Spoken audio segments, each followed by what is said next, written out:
एक गांव में एक पिताजी अपने बेटे को पतंग उड़ाने की त्योहार पर पतंग उड़ाने एक खुला मैदान पर ले गए थे।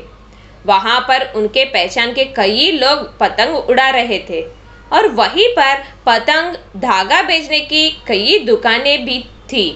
सभी जन खुशी से पतंग उड़ाना देखकर लड़का भी अपने पिताजी को पतंग उड़ाना सिखाने को कहा। पिताजी एक दुकान से पतंग और थ्रेड रोल परचेज करके बेटे को देकर पतंग को थ्रेड बांधकर उसको उड़ाना सिखाया। थोड़ी देर बाद पिताजी लड़के को थ्रेड देकर उसको खुद पतंग उड़ाने को कहा। बेटा भी पतंग अच्छे से उड़ाया और वो देखकर दोनों खुश हो रहे थे। थोड़ी देर बाद बेटे को लगा कि रस्सी पतंग को पकड़कर रहने से पतंग ज्यादा ऊपर नहीं उड़ पा रही है।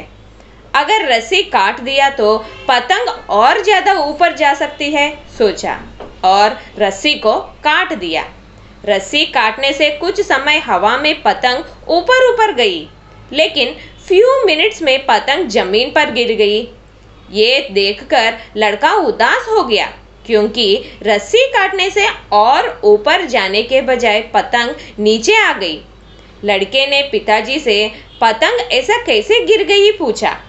पिताजी ने लड़के से तब कहने लगा कि रस्सी पतंग ऊपर उड़ने से रोक नहीं रही है, लेकिन उतना ऊपर हवा की कमी से अपने आप को संभालने के लिए पतंग को रस्सी सपोर्ट कर रही है।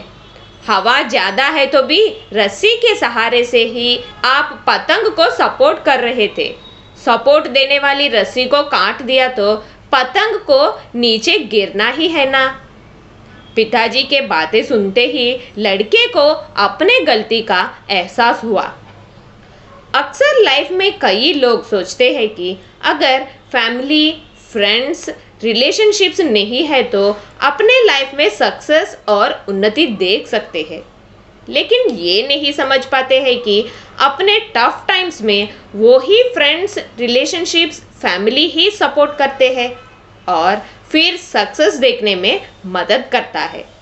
हमारे रिलेशनशिप्स, बॉन्डिंग्स सब हमें पीछे नहीं खींच रहे हैं, बल्कि हमें टारगेट रीच करने में मदद कर रहे हैं। So, never cut the thread and see the kite fly high in the sky. See you again with a new topic in Global Encyclopedia. Till then, take care and have a nice day.